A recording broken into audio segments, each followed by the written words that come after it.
और वो कह रहा था मैं डर रहा, इतना कसूता, आँख खुली एकदम, पसीना आ रहा मेरा।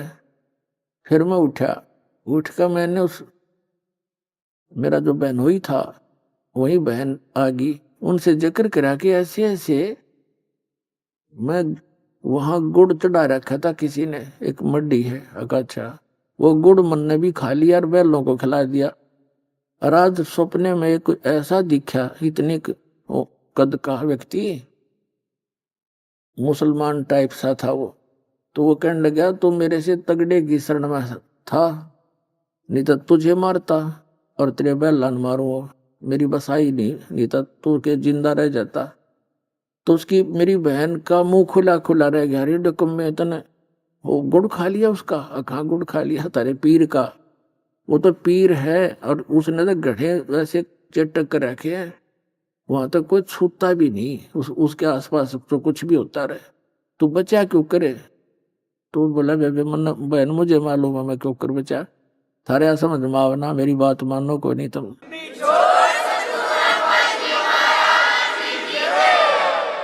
तुम्हारे बुद्धि से बाहर की बात है ये जो मैं बताने जा रहा हूं, तुम सुनते भी कोई ना मेरी बात में जो कहना चाहता हूं। तो परमात्मा कहते हैं सतगुरु शरण आके धर्मराज डर कैसा। इन इन इन भूत प्रेता की जब बातें छोड़ दो।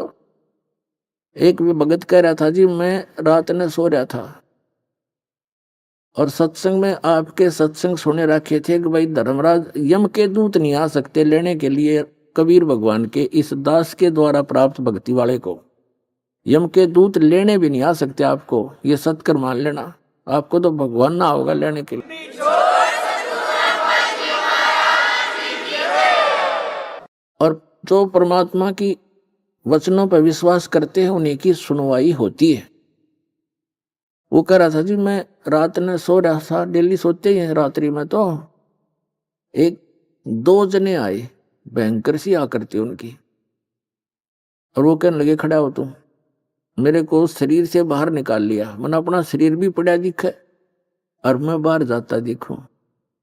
अब चल तुझे बुलाया है, मैं उनके साथ साथ हो लिया। मैंने रास्ते में जाकर पूछा कि भाई कहाँ किसने बुलाया मेरे को, कि धर्मराज ने बुलाया तेरे को। वो कह रहा था जी फिर मेरे ध्यान में आई ये तो यम के दूत दिखे हैं मेरे को। मैंने उनसे पूछा भाई तुम कौन हो, कि हम भाई दूत हैं धर्मराज के और तुझे बुलाने आए हैं, तेरा ऊपर हिसाब किताब होगा। तो मेरे फिर वह बात याद आ गई कि यम के दूत और हमें कैसे ले जा सकते हैं। वो कह रहा था थोड़ी दूर रह रहा था उनका, नोबल गेट पे पहुंच लिए थे लगभग हम। फिर मैं उनसे छुटवा छुटू के उन गल गुट्टम गुट्टा, भाई तुम हमें नहीं ले जा सकते, मैं कबीर साहब का बच्चा हूँ, कबीर साहब का शिष्य हूँ, उनका नाम ले रखा मैंने। दोनों गेल वो झपटम लपटा मारी खूब। तो उनमें से एक बोला भाई खेचातानी मैं करूंगा, तू पता करके आ, यू नूर न्यू कह है ऐसे ऐसे कह रहा है कि तुम मुझे पकड़ नहीं सकते, कैसे ले आए तुम, तुम्हारी साथ बोल दे रही है क्या। तो अंदर गया धर्मराज के पास, तो कह रहा था मैंने अंदर बात होती सुने उनकी। धर्मराज से कहा जी ऐसे ऐसे एक व्यक्ति को आपने बुलाने के लिए भेजा था, वो कह रहा है कि तुम मुझे ला नहीं सकते, मैं तो कबीर साहब का भगत हूं। वो धर्मराज ने वो देखा अकाउंट ने बुला रहा है, किसी ने पकड़ लिया है, तुम मरवाओगे मुझे भी, छोड़ो इसको जल्दी, पटक दो उठा के।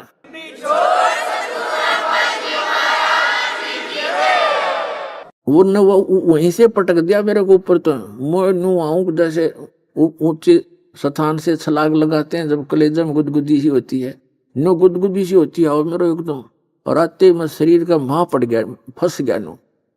और फिर एकदम पसीना रहा आ मेरा, हाथ पैर काम नहीं करे कति, अलाऊं टलाऊं 5 मिनट तब अब मेरे हाथ पैर भी नहीं हले।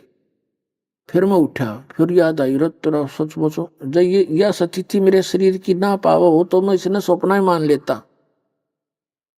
पर जब समझ में आई मेरी तो टिकट कट गई थी, यह तो परमात्मा कबीर जी ने एक्सटेंशन दे रखी है।